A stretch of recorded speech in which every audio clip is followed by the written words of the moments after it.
할렐루야. 아멘. 오늘 여러분과 함께 겸손의 종 예수 그리스도라는 제목으로 함께 은혜 말씀 나누길 원합니다. 요즘에 장사하시는 분들이 굉장히 어렵다고들 해요. 인터넷을 통해서 주문을 많이 하기 때문에 가게를 하시는 분들이 예전 같지 않다고도 얘기하고, 또 요즘에 또 의료업에 종사하시는 분들은 또 원격 진료가 있어가지고 또 예전 같지 않다고들 말을 합니다. 그래서 요 연말이 되면 예전에 울리던 크리스마스 캐롤도 요즘엔 울리지도 않고, 또 가게 가도 예전에는 메리 크리스마스 인사를 했는데, 우리가 살고 있는 이 동네는 아마 여러 종교가 있어지기는 몰라도 메리 크리스마스 인사 혹은 플랜카드 대신에 요즘 뭐라고 돼 있어요? 해피 홀리데이라고 이렇게 얘기를 하고 있어요. 그래서 성탄의 의미가 점점 축소되는 것이 아닌가. 그래서 요즘에 메리 크리스마스가 아니라 쏘리 크리스마스다 이렇게 얘기를 한다고 합니다.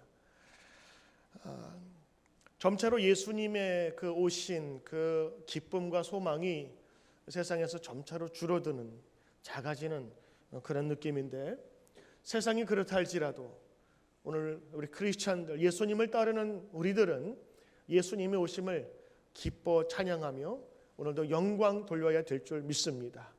오늘 성가대에서 찬양 잘해 주셨어요. 영광, 영광, 주님 오심을 찬양하며 경배하는 오늘 위대한 아름다운 찬양을 해주셔서 감사를 드립니다. 오늘 빌립보서 2장 5절에는 우리에게 주시는 말씀으로 너희 안에 예수님의 마음을 꼭 품으십시오 라고 권면하는 말씀이 나옵니다. 사도 바울은 자기가 함께 있었던 모든 사람들이 이 마음을 꼭 갖고 신앙생활하기를 원했어요. 이 빌립보서는 오늘 옥중서신이라고도 하죠. 바울의 말년에 자기 사랑하는 교우들을 마지막 두고 가는 마음으로 부탁하면서 쓴, 그리고 담대하게 이야기했던 그런 선포이기도 합니다. 그 남아있는 교인들에게 어떤 마음으로 살 것인가? 예수의 마음으로 사십시오. 예수의 마음이 우리 예수 믿는 사람에게 꼭 있어야 할 것입니다 라고 말씀하고 권면하고 있는 것입니다. 여러분은 인생을 사실 때 어떠한 생각과 마음으로 살기를 원합니까? 어떤 분들은 마지막에 여러분 돌아가실 때 여러분은 어떤 사람으로 남고 싶습니까? 이렇게 물어보면 몇 가지 유형이 있다고 합니다. 첫 번째, 저는 위대한 업적을 이룬 사람이 되고 싶습니다. 그래서 남이 하지 못한 일들, 남이 가보지 못한 길을 걸어서 내 이름을 남기는 것이 가장 귀한 것이라고 생각하는 분이 계세요. 또 어떤 분들은 이렇게 얘기합니다. 나는 죽으면 내 주위 사람들이 나에게 고마운 사람이라고 남고 싶어요. 그러니까 인생을 살아갈 때 어떤 사람은 성취주의, 무엇을 해내야 그것이 인정받는 길이라고 생각하고, 어떤 사람은 그 사람 마음 하나하나 속에 자신이 행하고 함께 나누었던 이야기가 남길 바라는 사람이 있다고 하는 것입니다. 여러분은 만약 여러분 돌아가신다면 여러분 가족이나 여러분 주위의 친지들이 어떤 사람으로 남길 원하십니까? 저는 오늘 여러분에게 예수 그리스도의 마음을 닮은 사람, 이 세 번째의 유형을 여러분에게 소개하고 함께 나누고자 합니다. 저 사람은 양심적이야, 저 사람은 선해, 그것도 참 귀한 말이지만 저도 예수님의 부름을 받고 예수님의 사람으로 사는 사람이라면 저 사람은 예수님의 마음으로 산 사람이야, 저 사람에게는 예수님이 느껴져 라고 하는 그 칭찬이 있어야 되지 않을까요? 오늘 사도 바울은 우리에게 권면합니다. 여러분 안에 꼭 이 마음을 가지십시오. 바로 예수님의 마음이십니다. 자, 그렇다면 예수님의 마음은 어떤 마음이시길래 오늘 이렇게 간절하게 예수님의 마음을 가지라고 할까요? 오늘은 대강절 셋째 주입니다. 대강절은 말씀드린 대로 예수님의 태어나신 그 성탄절 그 전 네 주를 이야기하는데, 그 네 주간을 대강절이라고 하고, 이 기간은 하늘에서 내려오신 우리 예수 그리스도를 기대하고 소망하면서 준비하는 기간이라 말씀을 드렸습니다. 자, 그렇다면 이제 우리에게 오실 그 예수님, 우리가 그 예수님의 마음을 담기를 원하는데 그 예수님의 마음은 어떤 마음이실까? 오늘 여러분과 함께 이 모습 다시 한번 기억해 보려고 합니다. 적어도 크리스찬이라고 하면 바로 예수님을 닮은 사람들이라고 하는 것입니다. 크리스찬은 그리스도의 뒤를 따라가는 사람을 크리스찬이라고 합니다. 주님이 하신 말씀이나 보여주신 것을 행하지 않으면 여러분 무엇으로 그리스도인을 증거하겠습니까? 오늘 하나님 아버지께서는 우리가 걸어가신 길을 가는, 이미 가신 그 예수님의 뒤안길을 다시 한번 찾기를 원하시고 있는 것입니다. 특별히 오늘 말씀을 통하여서 보면 예수님은 바로 겸손한 종으로 오셨다는 것을 말씀하고 계십니다. 예수님의 성품 중 가장 귀한 것이 있다면 바로 그것은 종의 마음입니다. 하나님께서 자기를 향하여 죄를 범하고 있는 사람들을 위해서 이 세상에 오신 것입니다. 오늘 서로 높아져만 하고 위대져만 하려는 이 세상 속에서 종 되신 예수님을 우리가 오늘 이 대강절 다시 한번 기억해야 될 것입니다. 오늘 예수님께서 이 땅의 삶을 한번 되돌아보길 바랍니다. 첫째로 우리 다음에 보시면 겸손으로 태어나셨습니다. 예수님의 태어나심은 겸손 그 자체였습니다. 왜냐하면 오늘 말씀 빌립보서 2장 6절 7절 다음에 있는 말씀 보시면 한번 같이 한번 읽어보죠. 시작. 너희 안에 이 마음을 품어라. 곧 그리스도 예수의 마음이니 6절. 그는 근본 하나님의 본체이시나 하나님과 동등됨을 취할 것으로 여기지 아니하시고. 자, 분명히 말씀하십니다. 첫째, 그는 하나님과 본체셨어요. 그런데 이 땅 위에 오실 때 하나님의 모든 것들을 버리고 내려오셨답니다. 그리고는 자기의 모습을 비워 종의 형체를 가지셨다. 이것이 오늘 예수님에 대한 모습의 평가입니다. 예수님을 따르는 사람이라면 우리는 예수님의 뒤안길을 따라가야 되지 않겠습니까? 예수님이 함께 하시면 우리는 무엇이든지 할 수 있다고 우리는 성경에서 말하고 있지만 이건 성취를 위한 것이 아니라 때로는 예수님이 함께 하시면 어떤 고난도 이길 수 있다는 것을 이야기하고 있습니다. 그래서 어떤 사람들은요, 이 예수님의 오심을 마치 성공자적인 CEO의 모습으로 그리는 분들도 있어요. 맞습니다. 힘 없고 약한 자들 속에서 주께서는 큰 능력을 주신다라는 의미는 맞지만, 그러나 예수님의 마음의 자세는 항상 겸손하고 낮아진 모습으로 오셨다는 것을 우리는 보고 있습니다. 그분은 천국을 떠나서 그분의 방이 없어서 마국간, 말이 거하는 곳에서 태어나셨습니다. 나사렛이라고 하는 가난하고 천한 동네에 나셨습니다. 지금으로 따지면 뉴욕이나 아니면 맨해튼, 소호 이런 이름이 있는 도시가 아니라 그 당시에 선지자들도 우습게 여기던 나사렛이라고 하는 아주 시골 동네, 그것도 그가 태어나신 곳은 바로 마국간이었습니다. 가난한 평민 목수의 아들로 태어났습니다. 우리가 중요하다고 생각하는 신분, 태생 혹은 재산, 지위, 이 모든 것이 주님께는 중요하지 않았습니다. 아니, 오히려 더 낮은 곳을 향하여 오신 것처럼 보이는, 그래서 누구나 이 예수님의 탄생을 다시 한번 기억할 때마다 예수님께서 나를 위해 오셨다고 하는 그 마음을 가지게 만들었습니다. 그 방법은 겸손함으로 태어나셨다고 하는 것입니다. 하늘 위에서, 마치 우리 옛날에 박혁거세가 특별한 것을 증거하기 위해서 뭐에서 났어요? 아래서 태어났다고 그러잖아요. 또 여러분 그 보시면 그 신격화를 이기 위해서 어렸을 때 김일성 옛날에 그 전기를 보면은 수류탄으로 만들어서 솔방울을 던지니까 수류탄이 돼서 항일 운동을 하고, 그리고 낙엽을 탁 띄웠더니 대동강을 건넜다고, 뭐 그런 얘기 들어보셨지 않습니까? 사람들은요, 무언가 높이기 위해서 신적인 요소를 만들어요.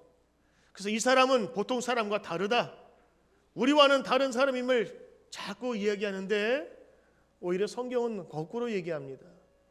하나님이 인간으로 내려오셨대요. 하나님이 낮아지셨대요. 사람들은 높이려고 그러는데 성경에서는요, 낮아지셨다고 얘기를 하고 있습니다. 그래서 성경을 볼 때마다, 예수님을 바라볼 때마다 우리가 겸손해야 될 것은 예수님이 바로 그렇게 사셨다는 것을 우리가 보기 때문인 것입니다. 두 번째, 오늘 예수님께서는 사람을 섬기시기 위하여 그 모습으로 오셨어요.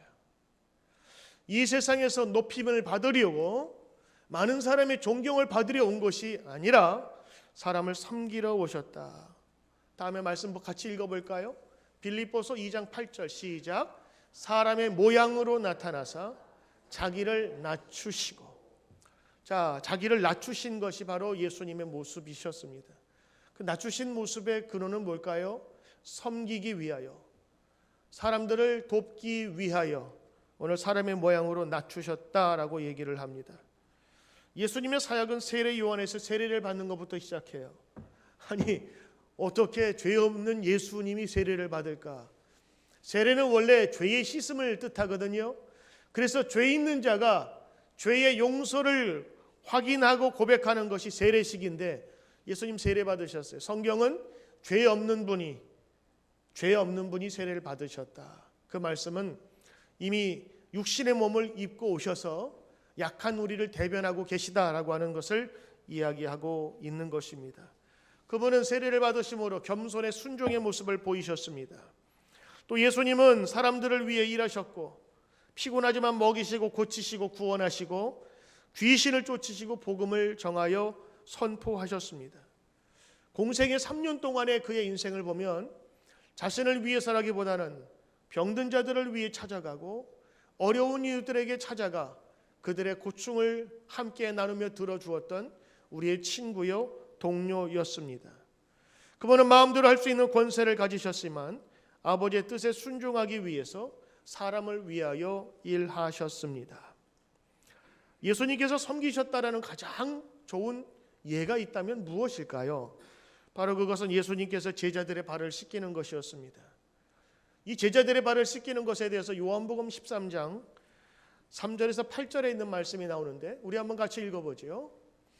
요한복음 13장 3절 8절까지 시작. 저녁 먹는 중 예수는 아버지께서 모든 것을 자기 손에 맡기신 것과 또 자기가 하나님께로부터 오셨다가 하나님께로 돌아가실 것을 아시고 저녁 잡수시던 자리에서 일어나 겉옷을 벗고 수건을 가져다가 허리에 두르시고 이에 대야에 물을 떠 제자들의 발을 씻기시고 그 두르신 수건으로 닦기를 시작하여 시몬 베드로가 이르되 주여 주께서 내 발을 씻으시나이까? 예수께서 대답하여 이르시되 내가 하는 것을 내가 지금은 알지 못하나 이후에는 알리라. 베드로가 이르되 내 발을 절대로 씻지 못하시리이다. 예수께서 대답하시되 내가 너를 씻어 주시지 않으면 너와 상관이 없느니라. 왜 베드로가 극구 발 씻는 것을 마다했을까요? 발 씻으면 상쾌도 하고 건강에도 좋을 텐데, 근데 스승이신 예수님이 발을 닦이는 것을 허락할 수가 없었던 거예요. 왜 그러느냐? 지금이야 여러분 신분이 없어졌지만 그 당시엔 신분이 있었잖아요. 종이 있었고 주인이 있었단 말이에요. 주인이 밖에 나갔다 들어오거나 귀한 손님이 오면 종이 그 발을 닦여서 안으로 들여보냅니다. 그 발 씻는 것은 종이 하는 거예요. 근데 종도 여러 급이 있잖아요. 가장 선임이 되는 종이 있고 나이 어린 종이 있고 허드렛 일 하는 종이 있고, 근데 이 발 씻기는 일은 그 종들 중에서도 가장 낮은 급에 있는 사람이 하는 것이 발 씻는 일이었어요. 지금이야 발 씻는 것이 뭐 그리 큰 일이겠습니까마는 이 당시에는 신발이 우리처럼 다 쌓여진 것이 아니라 그냥 발에다가 가죽을 대고 끈을 묶어놨어요. 지금은 샌달 모양이지요. 그리고 그 지역은 모래바람이 많이 부는 광야지대이기 때문에 한나절만 다니면 발에 먼지가 뽀얗게 묻습니다. 그러니 그 발로 실내에 들어가기보다 종이 오면 그 주인의 발이나 손님의 발을 깨끗하게 먼지를 제거하고 씻긴 것입니다. 발이라고 하는 것이 고마운 것이지만 모든 사람에게 깨끗하다는 이미지보다는 또 좀 더럽다는 이미지가 있지 않겠어요? 예수님께서 제자들을 향해서 겉옷을 벗고 수건을 두르며 그들의 발을 씻기기 시작하셨어요. 베드로가 안 됩니다라고 했던 것은 그만큼 발 씻는 일이 종들 중에서도 가장 낮은 계층이 하는 더러운 일에 속하였기 때문인 것입니다. 그런데 예수님께서 굳이 말리시면서 내가 너의 발을 씻기지 않으면 너와 내가 상관이 없느니라. 결국에 너는 나의 섬김을 받아야 된다라는 것을 통하여 제자들의 이 발 씻김, 사람을 섬김에 대해서 말씀해 주고 있는 것입니다. 마가복음 10장 45절에 있는 말씀을 보면 그 다음 장 우리 말씀을 보면 우리 같이 읽어볼까요? 인자가 온 것은 섬김을 받으려 함이 아니라 도리어 섬기려 하고 자기 목숨을 많은 사람의 대속물로 주려 함이니라. 예수님께서 그 제자들에게 말씀하셨어요. 인자가 온 것은 섬김을 받으려 함이 아니라 도리어 섬기려 하고 자기 목숨을 많은 사람의 대속물로 주기 위함이다. 예수님께서 오신 목적임을 분명하게 말씀하고 계셨던 것입니다. 예수님의 오심은 사람을 섬기러 오셨던 것입니다. 세 번째, 예수님께서 이 땅에 오심은 바로 하나님의 뜻에 순종하시기 위해서 오셨다라고 하는 것입니다. 빌립보서 2장 8절에 있는 말씀, 그 다음에 보면 자기를 낮추시고 죽기까지 복종하셨으니 곧 십자가에 죽으심이라.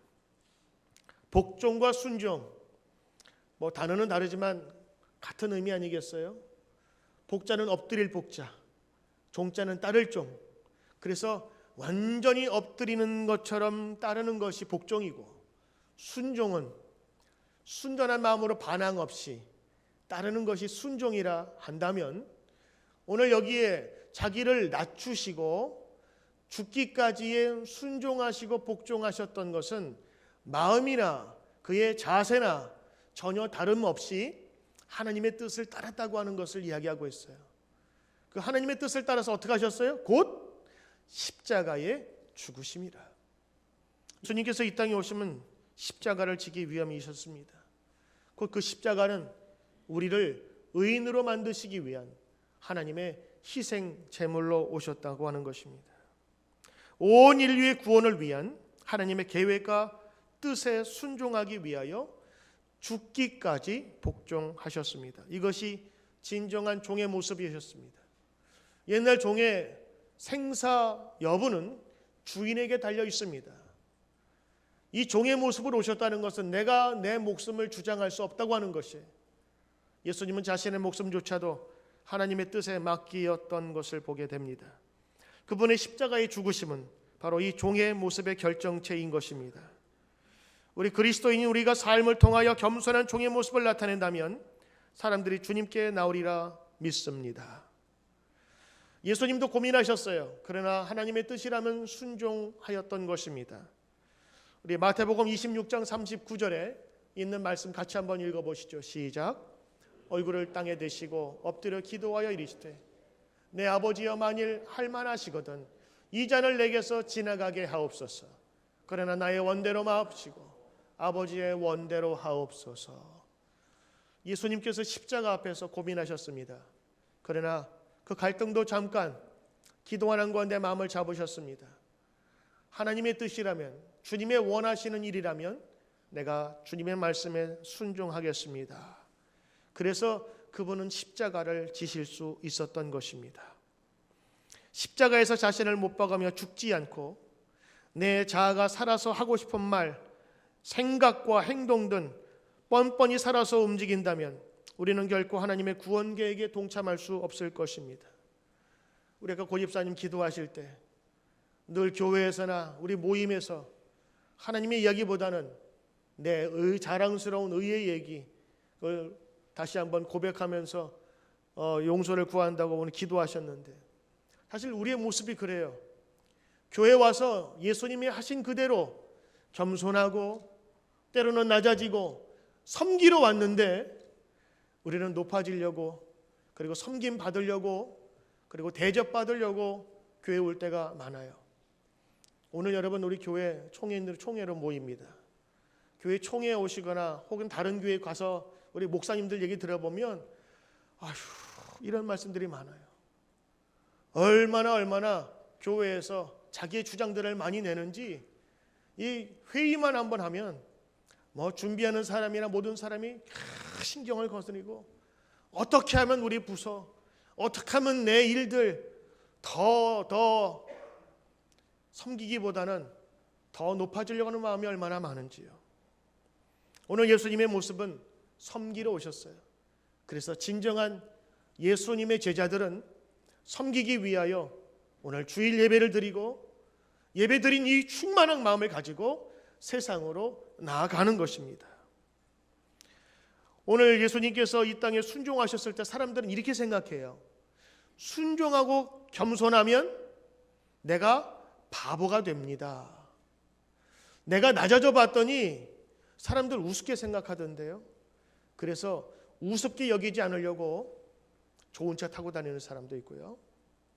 우습게 여기지 않으려고 비싼 시계 차고 다니고, 우습게 여기지 않으려고 좋은 집에서 혹은 멋지게 생긴 명함 새겨서 사람들에게 나누어 줍니다. 왜요? 나 이런 사람이니까 함부로 깔보지 말라고.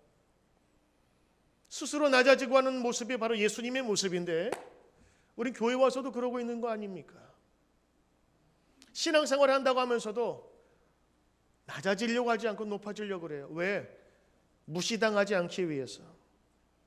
그런데 오늘 성경은요, 우리에게 뜻밖의 소식을 전합니다. 여러분 낮아져 봤어요? 예수님만 품어봤어요? 여러분 낮아져서 십자가 접었어요? 그러면 죽는 줄 아시죠? 아니에요. 죽는 것이 아니라 오히려 하나님께서 여러분을 영광으로 높여주십니다. 이게 성경의 담대한 고백이에요. 저는 믿음으로 나갈 때 이 단계까지 나가셔야 되는 거예요. 로마서 5장 17절 19절 보면, 오늘 같이 한번 읽어볼까요? 시작. 한 사람의 범죄로 말미암아 사망이 그 한 사람을 통하여 왕노릇하였은즉 더욱 은혜와 의의 선물을 넘치게 받는 자들은 한 분 예수 그리스도를 통하여 생명 안에서 왕노릇하리도다. 그런즉 한 범죄로 많은 사람이 정죄에 이른 것 같이 한 의로운 행위로 말미암아 많은 사람이 의롭다 하심을 받아 생명에 이르렀느니라. 19절. 한 사람이 순종하지 아니함으로 많은 사람이 죄인 된 것 같이 한 사람이 순종함으로 많은 사람이 의인이 되리라. 여러분, 한 사람의 순종, 예수님의 순종으로 말미암아 모든 이들이 죄인이 아니라 의인이라고 하는 호칭을, 그 말씀을 듣게 된 것입니다. 이 한 사람의 순종, 낮아지심, 그래서 이 사람이 아무것도 아닌 것처럼 되어져 십자가에서 죽게 되어서 많은 사람의 놀림거리가 된 듯한데, 성경은 우리에게 말씀하고 계십니다. 빌립보서 2장 9절부터 11절에 있는 말씀이에요. 같이 한번 읽어볼까요? 시작. 이러므로 하나님이 그를 지극히 높여 모든 이름 위에 뛰어난 이름을 주사 하늘에 있는 자들과 땅에 있는 자들과 땅 아래에 있는 자들로 모든 무릎을 예수 이름에 꿇게 하시고 모든 입으로 예수 그리스도를 주라 시인하여 하나님 아버지께 영광을 돌리게 하셨느니라. 아멘. 사람의 생각하고 다르죠. 인간의 생각은 높아져야 존경한다고 생각하고 있어요. 인간의 생각은 내가 명령하고 부려야 잘 산다고 생각하고 있어요. 근데 예수님은 사람을 부리러 오신 것이 아니라 섬기러 오셨다. 그리고 이 땅 위에 겸손한 모습으로 오셨다. 그 모습은 종의 모습으로 오셨고 마지막에는 죽기까지 순종하셨다. 이 예수님의 모습이에요. 그런데 사람들은 여기까지만 생각하고 그 다음은 생각 안 해요. 성경은 이렇게 낮아지고 겸손한 예수님의 닮은 모습을 가진 자에게 주시는 하나님의 약속을 주셔요. 그것이 오늘 여러분이 읽을 말씀입니다. 바로 하나님께서 그를 세상 가운데 높이시고 그리스도를 주라 시인하도록 모든 만물이 그의 앞에 무릎을 꿇도록 하나님께서 만들어 주신 것이에요. 저는 믿습니다. 우리 성도들도 때로는 이 세상에 예수님처럼 살면 손가락질 받을 때도 있고 낮아져서 천하다고 이야기 들을 수도 모르지만 아니에요. 오히려 그 사건을 통해서 많은 사람들은 더욱더 존경할 것이고 특별히 하나님께서 그를 들어 높이시리라 오늘 성경은 우리에게 말씀하고 있는 것입니다. 이러므로 성경 보세요. 그러므로 그가 십자가에 죽으심으로 낮아지심으로 섬기심으로 종이 되신 모습으로 그러므로 하나님이 그를 지극히 높여 잠깐 높이는 정도가 아니라 아주 높여 지극히 높여 모든 이름 위에 뛰어난 이름을 주셨습니다. 오늘 저는 여러분들 예수님을 닮아가는 여러분들의 삶 속에서 이러한 하나님의 은혜와 평강과 축복이 여러분에게 나타나기를 주의 이름으로 축원합니다. 죽지 않습니다. 하나님께서 예수 높이신 것처럼 여러분을 높이실 거예요. 그러므로 낮아지는데 두려워하지 마십시오. 오히려 종의 모습을 갖는 데에 두려워하지 마십시오.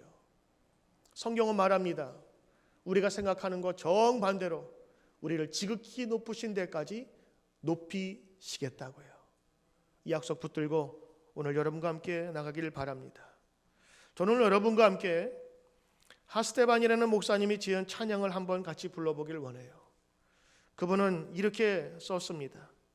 내 마음의 주를 향한 사랑이 나의 말엔 주가 주신 진리로 나의 눈에는 주의 눈물을 채워 주시옵소서. 내 입술에는 찬양의 향기가 나타나게 하소서. 두 손에는 주를 닮은 섬김이 있게 하소서. 나의 삶에 주의 흔적이 남게 하소서. 우리 같이 한번 찬양할까요? 내 마음의 주를 향한 사랑이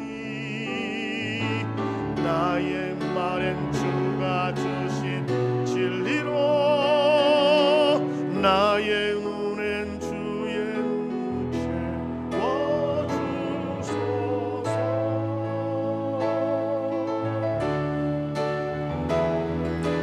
내 입술엔 찬양의 향기가 두 손에는 주를 닮은 섬김이 나의 삶에 주의 흔적 남게 하소서.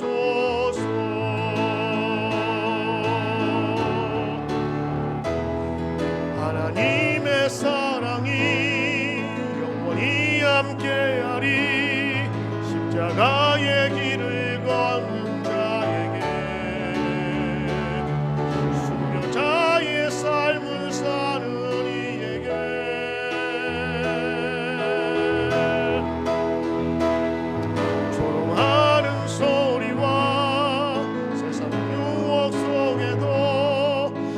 순결한 신도가 되리라. 내 생명 주님께 드리리. 내 생명 주님께 드리리. 내 생명